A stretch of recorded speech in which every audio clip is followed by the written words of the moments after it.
You're listening to the DC Comics Chronicles, where we cover every adventure from the streets of Gotham to the skies of Metropolis and into the depths of Atlantis.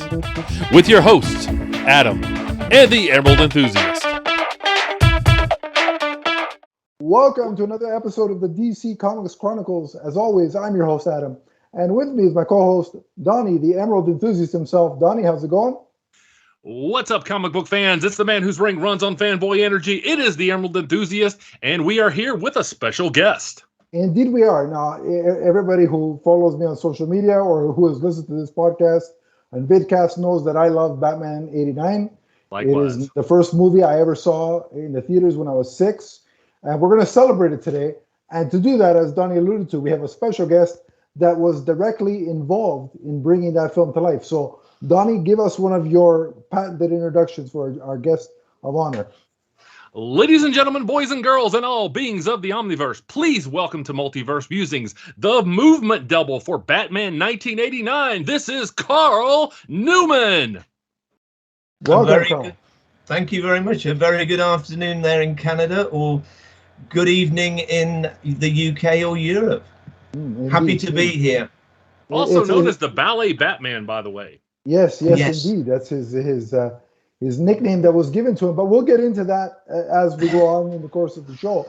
But again, it's a pleasure for us to have you here with us. As I said, this film was, the first movie that I can remember seeing in theaters. It took my appreciation and love of this character to a whole nother level. And it's part of the reason why I sit here every week talking about superheroes. So, it's a big impact. I'll tell you a funny story at the end of this, Adam. I'm not sure if I ever told you about this, but I think Carl will appreciate it. So okay, we'll definitely look forward to that story. Should be all ears later.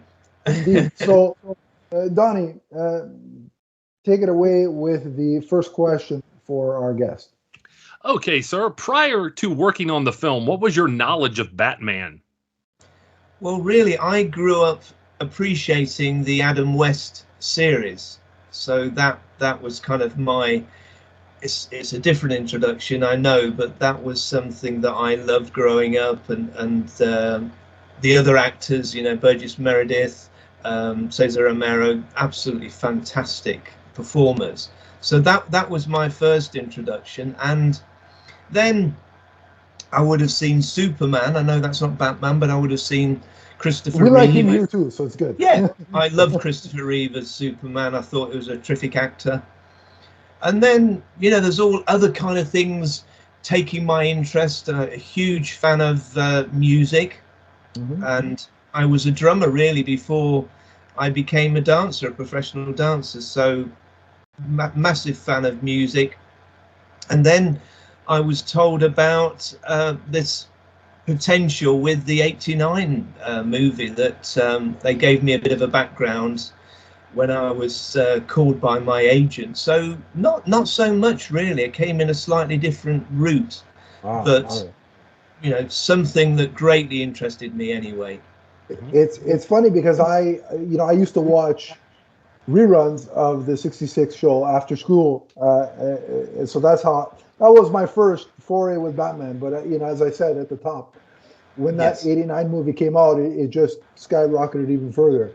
But now here's a little bit of a tricky question for you, or even not. Maybe it's easy. But not including the film that you worked on. Which of the Batman films since is your favorite Batman film? Wow. So not the one I worked on. Because obviously that's going to be the. Yes, that's obviously going to be a favourite. I loved Returns, I have to say, and there was really in many ways that should have been one that I worked on as well. I think I've recounted this story many times about me being invited to the wrap party for Batman. Mm-hmm. There's a very famous nightclub in London, as was, called the Limelight, and Tim was very appreciative and said to me, I really want to thank you for your wonderful contribution on this movie. Have you ever worked in America?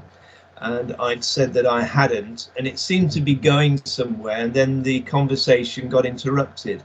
And then it could have been a combination of logistics and also politics, as we know in filmmaking. But I would say that has been very much my next favourite, The Returns. Okay. Yeah. It seems like from what you're saying that maybe when Tim was talking to you, he may have been ready to offer you to come over to film Returns, I guess, maybe, possibly. Yes. So it's a shame that it didn't work out, but yeah. You know, I've watched the other ones. I've watched the latest one as well, and you know, I don't know whether they're trying too hard. You know, they're sort of very overlong. It's a different audience now, and I totally respect that. Everybody's got different tastes, so I'm not going to. But you know, I tend to miss that things like the humour, which I loved with Jack Nicholson and that kind of thing.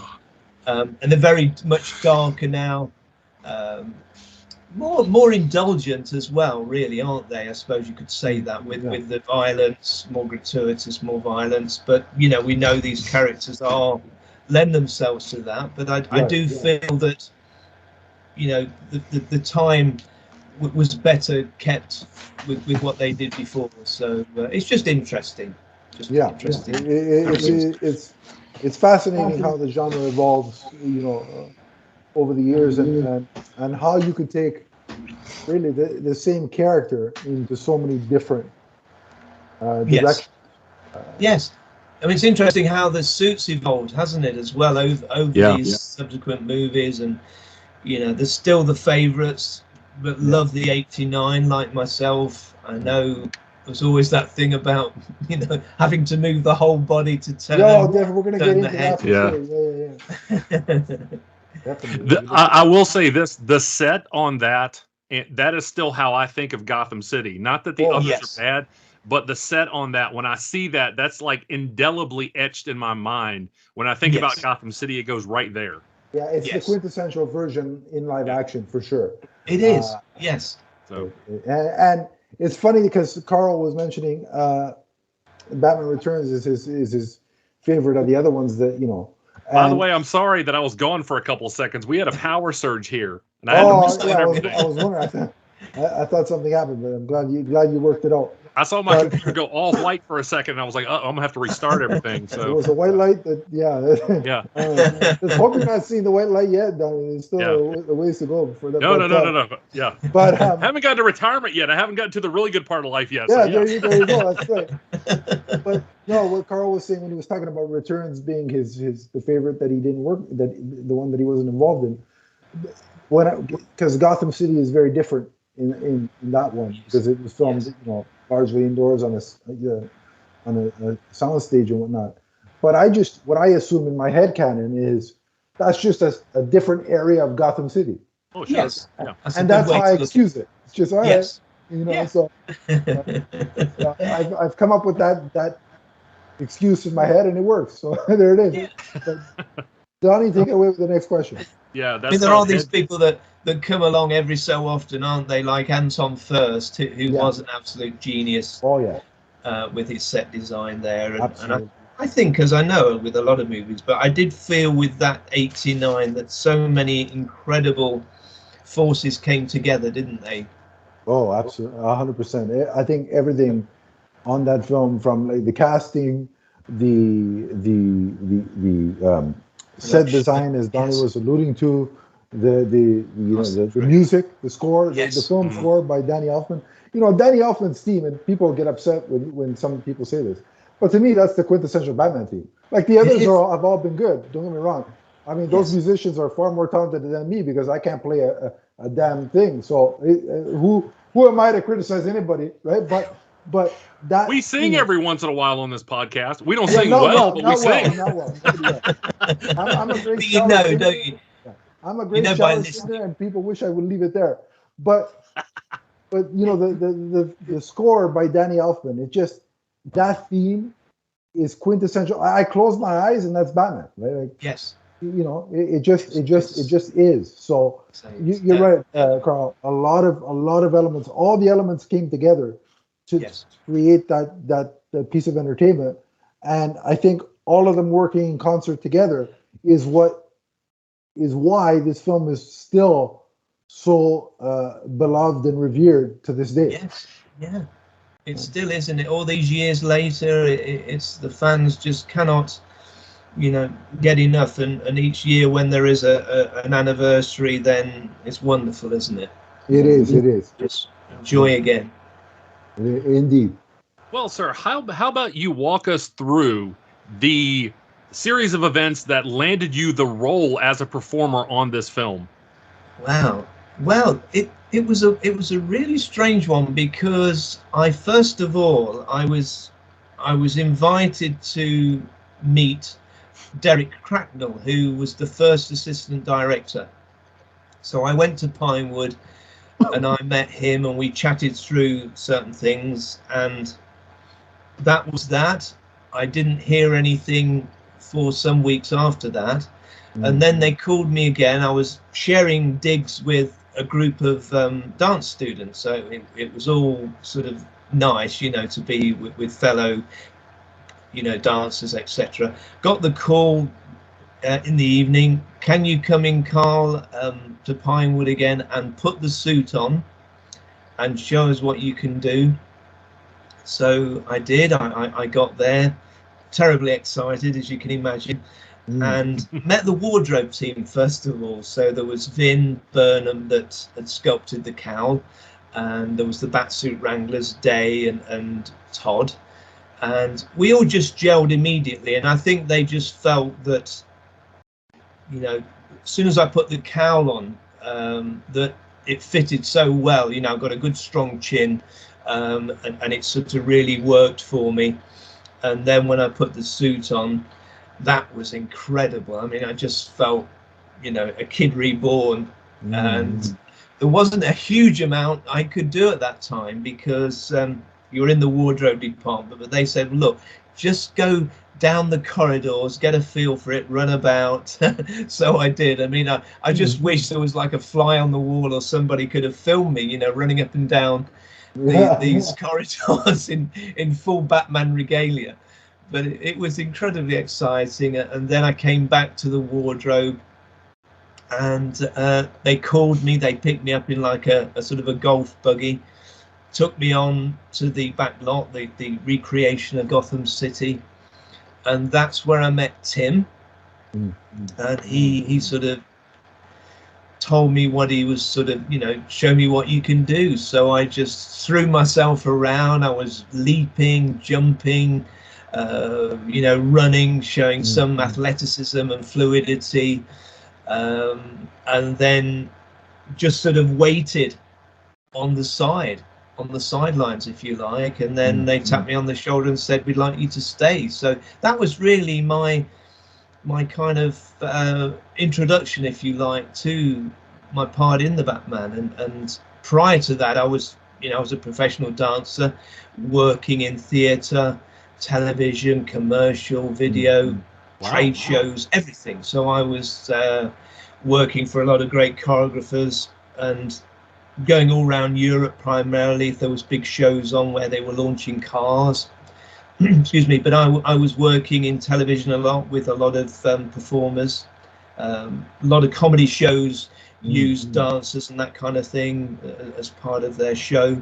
Yeah, so I was keeping a nice rich variety of jobs going, but this was like something else. But I think what was very, very interesting was that I was getting very, very close to doing some big movies where the movement was very, very key. I mean, there was a ballet dancer called Misha Bagese, and I think it was a Company of Wolves. Anyway, it was that sort of wonderful technique that John Landis brought into the Michael Jackson Thriller, where you got these humans morphing into wolves. And this ex-ballet dancer had worked on that movie, but he wanted someone for this other movie where the movement was very, very key.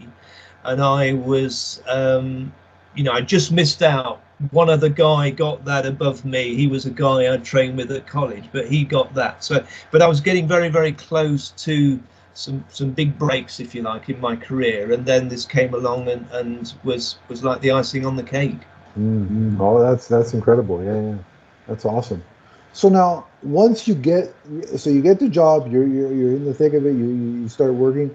What was it like meeting and working with the likes of, as you said, Tim Burton, Michael Keaton, Jack Nicholson, and Kim Basinger? What was it like being around them, just meeting them, but then working with them? How were they?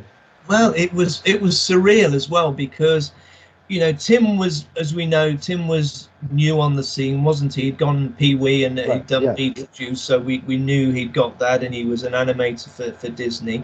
Jack, very, very familiar with his work. He was a real favourite with my late parents and also my brothers, and we loved him as an actor. Kim, I used to sort of drool over as a young guy, those wonderful pouty lips, very, very sexy, gorgeous lady. So I was familiar with them in the acting world, and I think it's just I'd worked with a lot of stars, if you like, but these are like your real heavyweights, aren't they? These are your top A-list actors. You've got someone like Tim, who's incredibly talented, but it's everything rolled into one, because it's so exciting. It can be daunting if you let that sort of affect you, but I think it was exciting, thrilling, surreal to actually be with them in the flesh rather than just seeing them on screen. And just I think what's lovely so wonderful about performing and when you're on the same project is that you are all collaborating. There's no kind of what you feel ego. Everybody wants to mesh together and help one another, because you're all there for the common goal, which is to make this movie fantastic. So I think that's what I love, that I didn't feel any threat. I mean, I was a little bit daunted with Jack, first of all, because I'd known him so much. I mean, Michael, I'd seen some of his stuff, of course, but Jack, I'd got more history with, if you like. And I'd said to his dresser that, I'd really love to just, not getting above myself, but I would like to just break the ice and say hello and just say, oh, I'm Carl, and, I'm here for so-and-so, whatever it might be.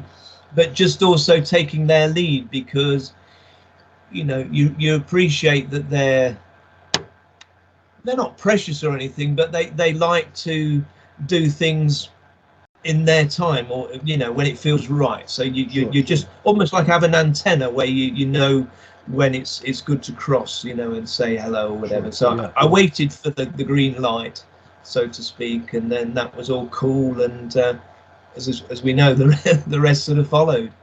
That's awesome. I think probably what helped you in your case is that it wasn't your first job, right? So it's like, I can imagine that being somebody's first job, walking on a set, and there's all those guys like, oh gee, what am I doing here? So I think that probably was an asset to you, is that you had other experiences within the film and television space. So that would have been a help for you.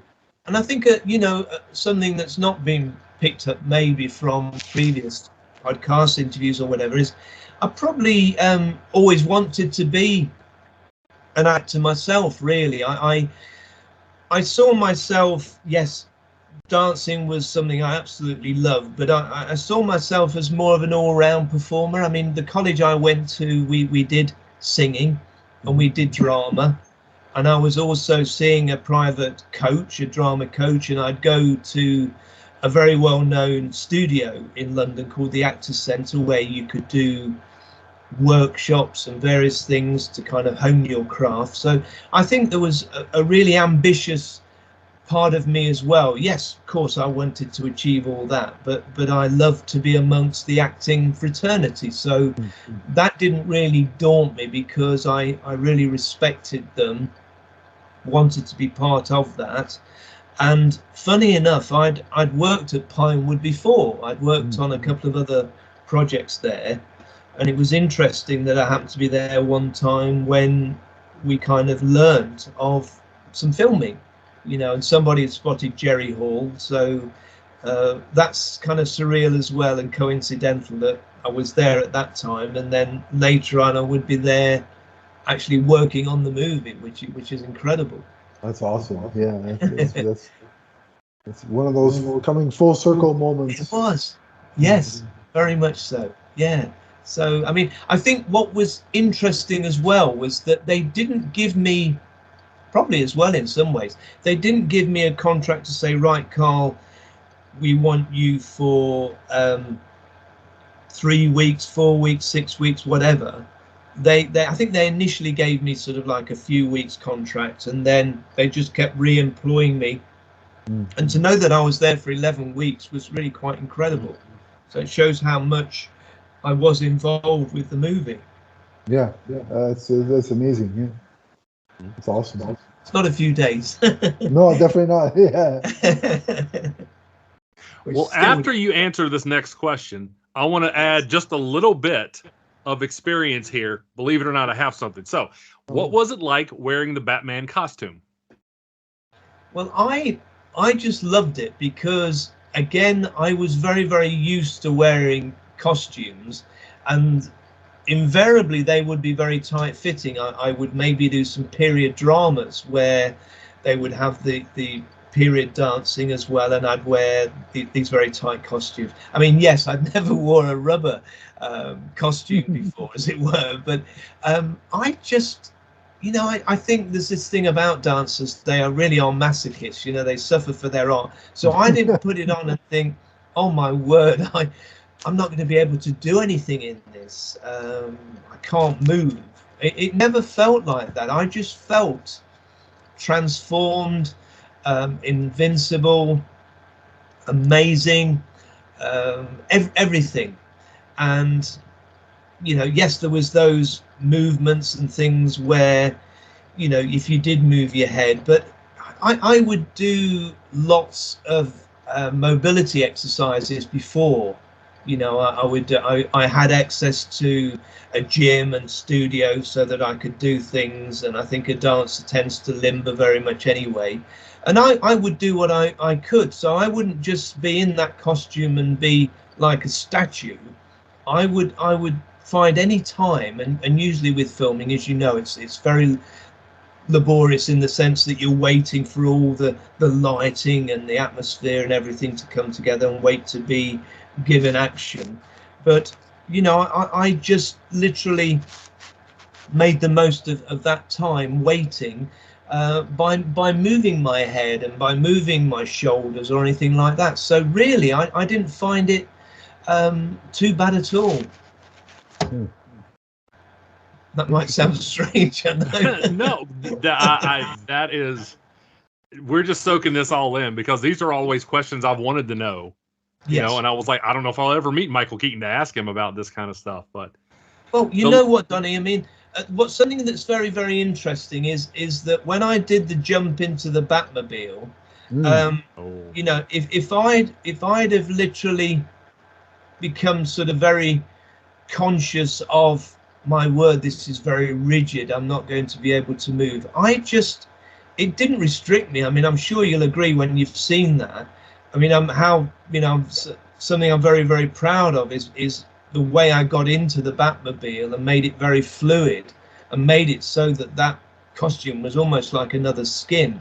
I treated it like I was in gymnastics. So I glued my legs together and swished them in as though I was on a pommel horse. And then I had this technique where I could sort of use the momentum with one hand, and then with the other hand I could swish the cape back, so that it was literally like I was shoehorned into the Batmobile. But I think again, if that suit had have been so rigid and cumbersome, I would have been jagging the cape, snagging it. I would have been, going in very awkward, not smooth at all. So that was just how I felt about the costume, that I just treated it as though it was just another skin. Were you involved in that scene in the church where he's ascending to the top of the church, like moving around as he's going up the steps? Yes, this is in the cathedral at the end. Yes. Well, what I'm doing there is I because that was a big scene for me where I share the filming with Michael, where we get out of the Batwing crash at the cathedral steps, and you emerge from the wreckage, and then pushing the cathedral doors open. So I shared that very much with Michael, and then going through, and then there was some, I think, with Michael or whoever then, but then I do the emergence from the trapdoor, and then you'll see Michael obviously as a close-up, and then it's me getting out and putting the trapdoor down. But that in itself was very awkward, because you're in a very cramped position, wearing again the full costume, and the thing is, you could look very, very wooden, very stilted in that costume if you were not, I think, either a trained dancer or someone who had time to really, really work with that. Because, as I say, you could walk around, be very, very wooden. There's no fluidity, no elegance there.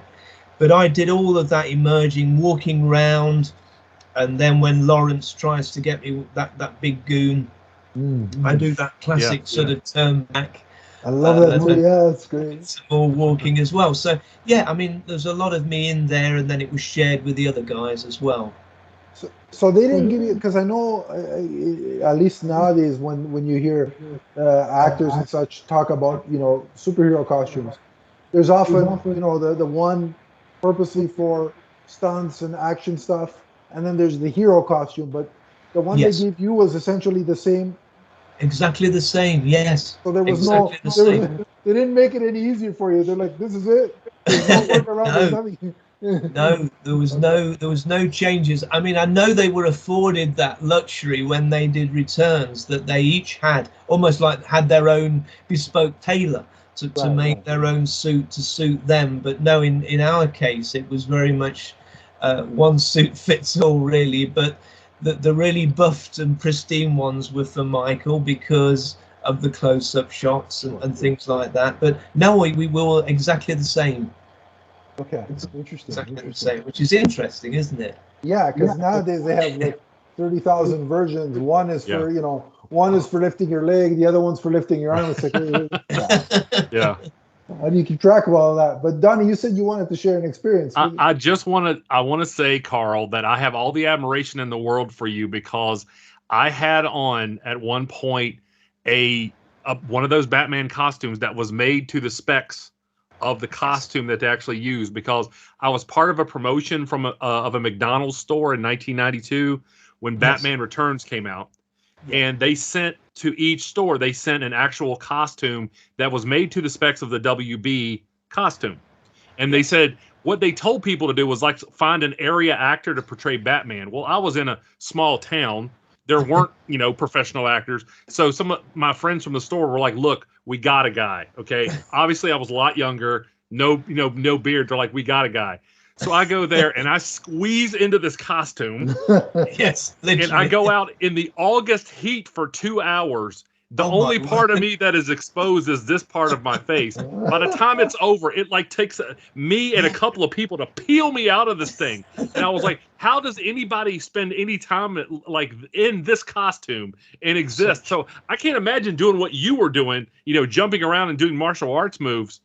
It was so hot. It's amazing. I appreciate you doing that, Donnie. I think that's brilliant. Absolutely brilliant story. I had no idea that you did this, Donnie. I thought I sent you a picture. There is one picture. What you need to do is you need to get that suit and wear it the next show we do. That's what I want to. I want to see you do the whole show. Yeah, I'm not sure that suit would fit now, but not only have I grown 3 inches, I'm a little bit heavier. So yeah.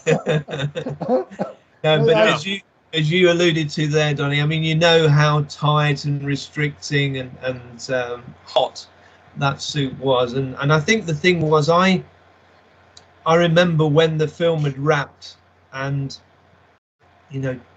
just how my body was sort of said, oh, thank you so much, because the chafing, with the costume on and off and the dryness and the fact that you lose weight. You can lose weight on these things because you're filming around the clock, and there's a lot of energy going into these things. You're burning off a lot of calories doing the particular shots over and over again, let's say.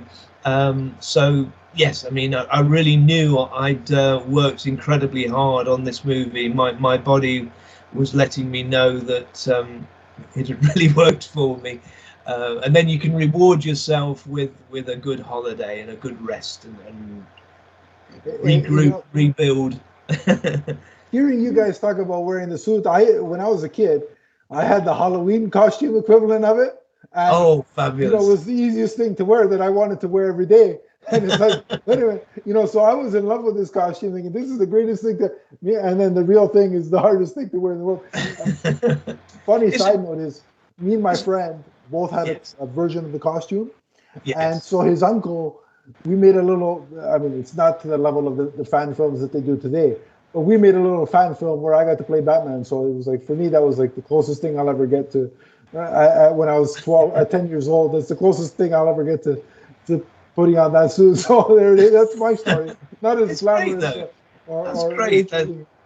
I think every young guy, boy, whatever, he just loves that play acting, isn't it? That's so key in our growing up. I think I made my family members sick of the amount of times I was A, playing this movie, B, in that costume, C, like the Prince song, the Bat Dance. Oh yes. I wore the record that I have of that does no longer exist because I wore it out of how often it was played, and my brother and sister were like, all right, we like the song, but really, how many times a day can you listen to that one? So it was like, and it's like, not much is, considering that I'm now 39, not much has changed from when I was 6. So in the Batman aspect of it. So, but yeah, that's I love hearing those stories about what it was actually like wearing those costumes. But you told us a little bit about the cathedral scene, but tell us, go through with us the other scene, a couple of the other scenes you were a part of, and then also tell us which one were your favorites, like which ones stand out to you. So go ahead, take us through that. Yeah, well, of course, I'm so proud of the first shot, which is me landing on the rooftop when the muggers have struck the family. Oh, that was you. So that was me. So that's me. That shot. Just coming in, with the cape outstretched, landing very silently, and then just lowering the cape. I mean, prior to that, I don't know whether you knew this, but I had a really fantastic scene deleted, which was initially, and this was, some way through filming, because it's always out of sequence, isn't it, the way they shoot these things. Sure. But Tim had got this idea to have me in full costume amongst the gargoyles. So I was there, what would have been the rooftop, and I was crouched in this particular position, which again was fighting against gravity, the gravitational pull of the costume wanting to pull me down. But I was in very much like a yoga position. It was like a spinal stretch, and I was slightly twisted. But the idea was that the camera would pan up the top of Gotham Cathedral, and you'd kind of see the gargoyles, and then you'd see this sort of silhouette or whatever, this figure, and you were not 100% sure whether that was a gargoyle or Batman or whatever. But then there was these minimal movements, and then that would read more, translate more to the audience. And I did these movements, and again with a dancer's control, like I'd have that ability to just maybe do a little bit from the lower back, then the upper back, and then shoulders and head. But apparently this looked amazing when they'd seen it in the dailies, in the rushes, and they'd really said how thrilling it looked.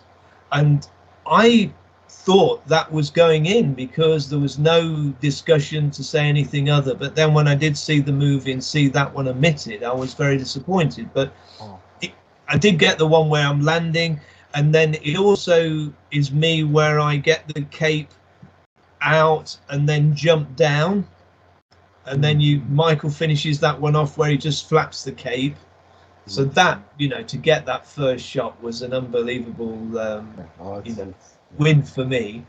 Of course, there's the Batmobile. Another one I was very, very proud of was the Axis Chemical scene. So I mean, people have asked me if I did other parts, but I think I did say to them, look, it's nothing to do with my abilities or anything like that. I think they just wanted to keep everybody happy. And sometimes if they see it's stunt territory, which, you know, it didn't always seem that way to me. Maybe they think because of the politics, we better use, you know, Sean. But when you say that, I did a stunt scene really, which was the running across the rooftop with Axis Chemicals, where he stops and he's looking, and then I do that cape swish and run off. Now that's very, very much edited. I did a much longer run from further away, but of course they just wanted to home in on the closer aspects. So I think that was one of the proudest things for me, in the sense of that really pushed me even more. So, you know, I hadn't used a harness and Kirby wires before, so that was also a great achievement to succeed and get that flying in element. But I think to do that rooftop scene where, you know, I'm literally, if I'd have slipped, there was no safety measures. So that's really quite incredible that I was able to preserve myself, but also work it out so that I could make it really translate. So I worked it out like a sportsman, with the paces and how far I could go. And, you know, you perfect these things, don't you, like anything. You make it so that it's so natural, you know, to the audience, that they don't see any hindrance or anything laboured in that sense. So I was very, very proud of that. But that bat signal at the end is, you know, when I think I did that, that was one of the first scenes. That's an iconic shot. It's an iconic shot, isn't it? Yeah, it's, I mean, it's cinematic history, as people keep reminding me. It is. Yeah. I can't quite Can I ask you a quick question, sir? Yes. Since you talked about the Batwing scene, I'm remembering either from the novelization or the comic book adaptation, when Batman gets out of the Batwing, he sets his jaw. It's either broken or dislocated, and he sets it. Yes. And I always wondered if that was cut out of the movie or if that's just something that, like, they added for one of the adaptations. Did you remember doing that? I don't remember ever doing that. No, I remember having, you know, the same makeup as, well, special effects makeup with the gash. And the injury, if you like, but I don't ever remember doing anything with the jaw, setting the jaw. No, I think that's something that came out later, didn't it? But there was a lot of pickup shots that I did. I mean, there was inserts that I did in the Batwing, and with all the controls. I did do some tests with the Batarang. I don't know whether that was something that finished off in the movie. I did something else in the Axis Chemical. I don't know whether that's me or Michael. There was what was the other thing that I did as well? Of course, I was very proud of being able to show the goons how to do mime for the Vinnie Ricorso assassination. Oh, that's cool. Oh man, yeah, that seems awesome. It's very over the top, isn't it? But you know, I took them all into a mirrored studio and showed them what to do. We tried different things. That was something I was very, very proud of. I get out of the Batmobile with Vicky in the Bat Cave. Do a big sequence with her there, and then there's some other work I did as well. I should just recall it in a moment. But of course, I did a lot of the publicity, a lot of shots for magazines and things, which, you know, it's great fun running parallel with the filming, you know, being able to get the costume on and then going to something like the steps at Gotham or whatever, Cathedral, and then doing a shot there, an iconic shot there. So that was really, really good. There's the bit at the end as well in the Cathedral where I'm stalking the Joker as well. That's when he's dancing with Vicky and then you come across. Okay. That's me stalking there. And again, I did a lot more, but it's the way they edit these things down, isn't it? Right. Yeah. I'm still kind of mad now that we didn't get the gargoyle shot, because I mean there are comics with that image, Yes. in there, and it's like I want to see that now. Yeah. I mean, it looked amazing. Even the still, when you saw the still, it looked incredible. And I could not understand it because the animation for me didn't flow with the rest of the movie. It just seemed so kind of false.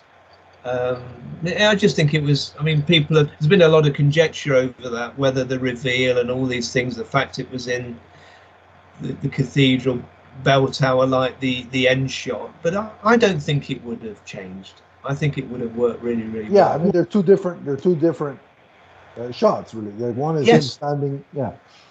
Was that you or Michael Keaton that like when he goes into the cathedral and he trips into the pews and he's showing the after effects of the crash? Was that you or Michael? I think that one was Michael, actually. Yes. Okay. Yes. Yeah. Because you really can't see anything but a silhouette in that scene. No, that's right. I mean, there's some scenes I really wish I could have done as well. And, that's not to take anything away from Michael, because I think he's so brilliant. But I think, with the fact of what I was bringing in, the scene where he jumps out of the Batmobile with Vicky and they run down that alleyway. Yeah. I just felt that was a little bit more awkward, whereas I think I could have smoothed that out more, but that I think again they're trying to be careful not to upset anyone and to give him enough time in the suit, and I can quite understand that. But I think that was my forte. They were my hallmarks, because I was also an athlete, so I felt I could have run more fluid. Yeah, but it's give and take, isn't it, with these things? You have to appreciate. Did you get any of the scenes where once they run with Vicky, when he does when he grapples the top and they're hanging out, you didn't get to do any of those?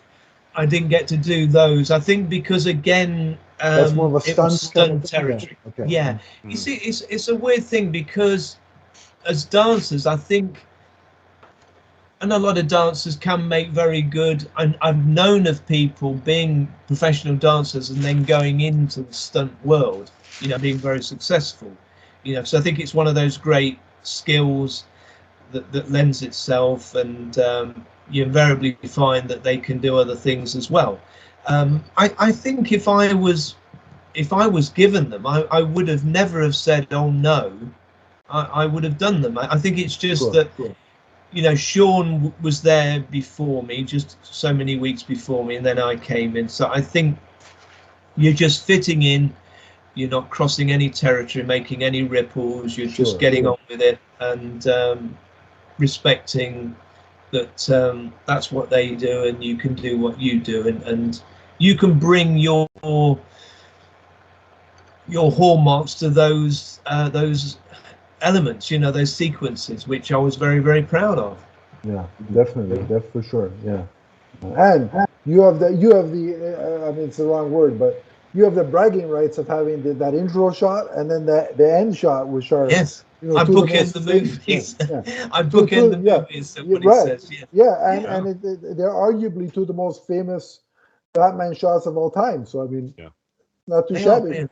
So I do feel very honoured and very proud of that. Just to it's less is more in many ways, and quality over quantity, and just make things shine that you do is the key, isn't it? Certainly Tim was very happy, so that made everything for me. Awesome. So since you've talked about your admiration for Michael Keaton, what are your thoughts on him returning to the role of Batman for The Flash? I think it's absolutely amazing. I mean, I'm sure I'm like so many out there that cannot wait for this to come out, and feel disappointed that the Batgirl project was shelved. But I'm so excited to see what he's done with this, and what unfolds, because of the costume and all the other things, to see what sequences are there. you know, what he gets involved with. So yes, I mean, I'm full of admiration for him. I think he's terrific, and you know, he's not got drawn into comparing, has he, with the other Batman movies, which I think is a good thing. It's very dangerous to do that. I mean, everybody's different in their way. But yes, I think I'd love to see him again. I really would. I mean, I'm hoping that opportunity will happen, you know, at some point. I just know that for me, when it was announced that he was coming back, that was again. It's like when I watched this movie, I turned into a 6-year-old. When I read that report, he's usually a 7-year-old. No, yeah, I turned into a 6-year-old, and it's. You know, I know that unfortunately the Batgirl thing didn't happen, but if word on the internet is to be believed, at the end of the Flash, he remains the Batman of the new universe that unfolds. So there will be hopefully more potential to see him continue on in the role. And he was even talking in an interview about there was one shot in the Flash. He wouldn't reveal what it was, obviously, but he said that it reminded him. It took him back to being on set with Tim and things of that nature. So for him to have that feeling, I just can't wait to see some of those scenes to recapture those memories. And it's one of my most anticipated movies. Me too. And I'm also curious. Have they given him an altered suit so he can now move his neck? Because you know. He's certainly, you know, older than he was when he first took on the role. So it's going to be even harder, I'm sure, to put that suit on. So I wonder if they made any adjustments to it, or they're like, yeah, we just recreated the thing. Have fun, you know, go down memory lane and just. I'm sure they are. I mean, they're always kind of perfecting these materials, aren't they, and making them more supple and pliable. So I'm sure they will have done something to help him anyway. But and it would be cool if you guys could reconnect and meet at a convention or something. I think that would be really cool. I think so, because I do feel, you know, a little bit very much crestfallen over the fact of the returns. I think had that happened, that would have kind of continued that, wouldn't it? That sort of collaboration and you know, I think the thing with the first was you never really get the time to speak very much, and you appreciate that. I mean, time is very precious in filmmaking, and you're there and you might not be there at the same time or whatever. But when you've done another movie, then there's that history, isn't there? You can then go in and, oh, hi, you know, great to see you again. And you can have a bit more conversation. But the first one, everything was very, I say strict, but you respected what you were doing and what was happening. So you found the time when it was appropriate, let's say, and it might be a social event where you can have a little bit more conversation. But yeah, we got on so well. I got on with everybody. I mean, I always treat everybody the same. You know, everybody's so important, and you know, I got on so well with the cast and crew. It was lovely. It really was a wonderful experience. And it really is. It's that's the way it should be. You're all collaborating to create something to entertain people, and to, you know, and hopefully, you know, in some cases it does more than just entertain people. So especially with this film and the legacy that it's had since. So you'd hope that there is that kind of camaraderie, that sort of team sort of feeling, you know, that you guys have. So it's good to hear. When you're part of a larger legacy too, like Batman, something that's ongoing, you know, it seems to be never ceasing. Yeah, but I mean, something that was very, very interesting, and you'd mentioned it, Adam, previously with Prince, and I got to meet Prince. I was doing some pickup shots in the Batwing, and you see, this is an illustration of where you wish. It's a difficult one because maybe they didn't want to say anything. It was plainly obvious it was Prince. He was there, and I got very close to him, and I tried to have a very gentle conversation, nothing too sort of starstruck and silly. It was just, I wanted to remark on how amazing the filming was, and certainly with the bat wing on these hydraulics, and I'm sure he would have seen the Batmobile, so he could see how amazing these things were. But you see, if I'd have maybe had some kind of chance to have spoken to him a bit more, I could have said, well, look, Prince, I'm a professional dancer. I mean, I might have even ended up in one of his in the bat dance video. I mean, isn't that crazy? Yeah. I mean, as we know, you know, everything's about timing, about being in the right place at the right time. And to the fact I was a professional dancer, I could have said, but you just don't get that opportunity. He wanted to remain very sort of quiet and low key and just go about his business, which I totally respected.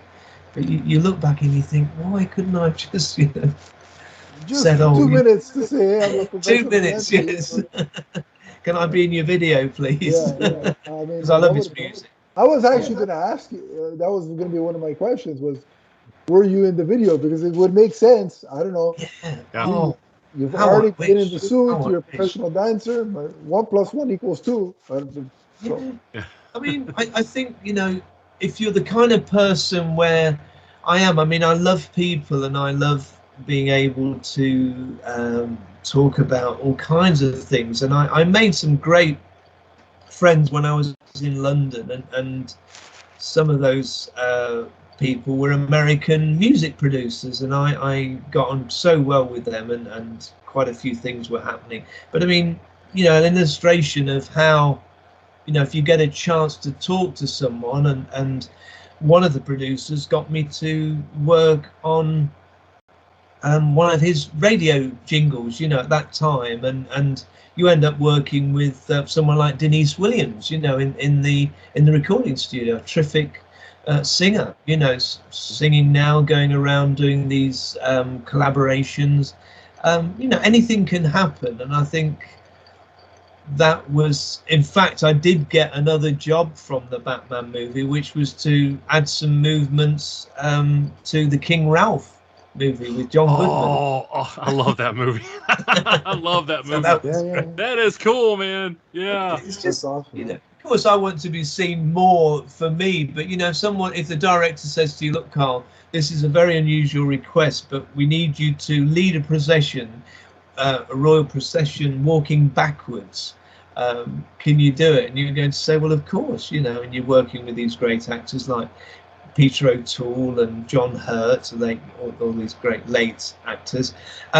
You know, just tremendous experience, and I managed to get a very good friend to work with me. We mirrored one another, and again, just walking backwards, people might think it's straightforward, but to make it look very fluid, where you're not, you know, constantly looking like that, making it too obvious, you've almost got to feel like you've got eyes in the back of your head.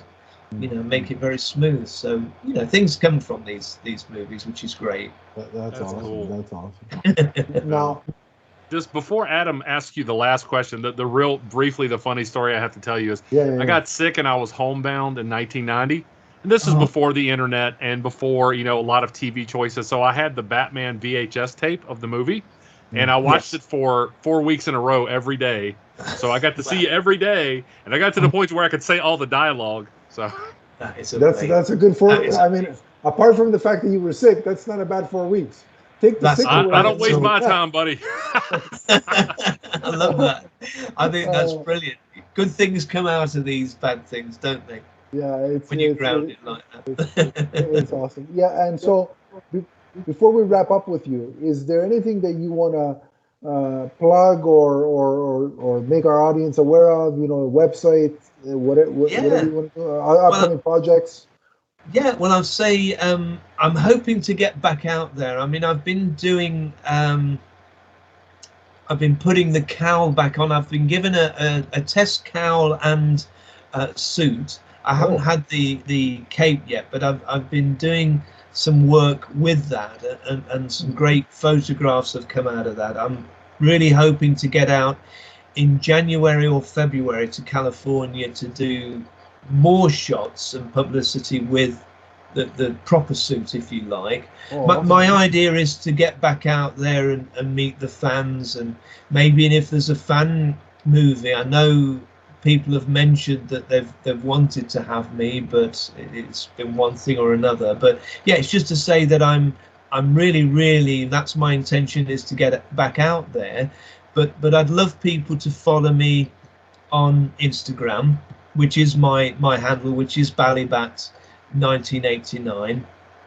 And then I've got another site where what I'm loving is collaborating with amazing designers and artists and people like that are doing the most amazing pictures, and I've had some t-shirts and things like that produced. I'm very, very proud of, because they're like works of art. But that's Ballet Bat _ collective 1989, so they can find me on either of those. It'd be lovely to hear from people. But yeah, just keep watching this space, and I'm really hoping to get back on the scene.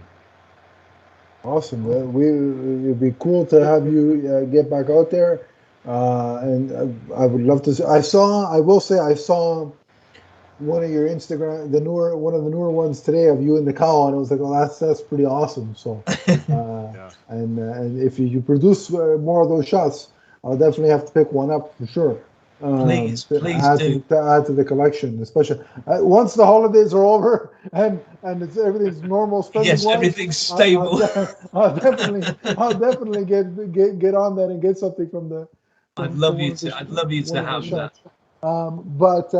But yeah, again, definitely check out all of Carl's links that he mentioned. We're going to put them up in the description.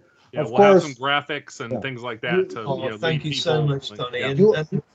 You guys already know where to find us, so we'll put it in. It's all in the description. We're not going to bore you with all that information that we tell you every week. But Carl, I just want to say, first of all, thank you for being here. Number one, Yes, sir. with us this week. But more importantly, I want to thank you for your part in bringing such a special film for me, and for bringing my favorite character in all of fiction. Your part in bringing him to life. So I want to thank you for that. That's so kind. I really appreciate that. I really appreciate that. And I'd just like to thank you both for giving me this opportunity. It's been really wonderful to talk to you both. And your country is somewhere I'd love to visit as well. I'm hoping that will bring me an opportunity as well. And my manager, funny enough, is based in Canada. So, nice. That's my intention, to get out, see your beautiful country. But thank you so much. We definitely have conventions. We have a big one, Fan Expo, in I believe it's late August, early September. So if you can ever get out to one of those, I'll make a point to come out and say hi in person for sure. That would be wonderful. That really would. And I've really enjoyed it. I always love having this opportunity. It's so fantastic. And thank you both very, very much. And hope you enjoy the rest of the holidays as well. You as well.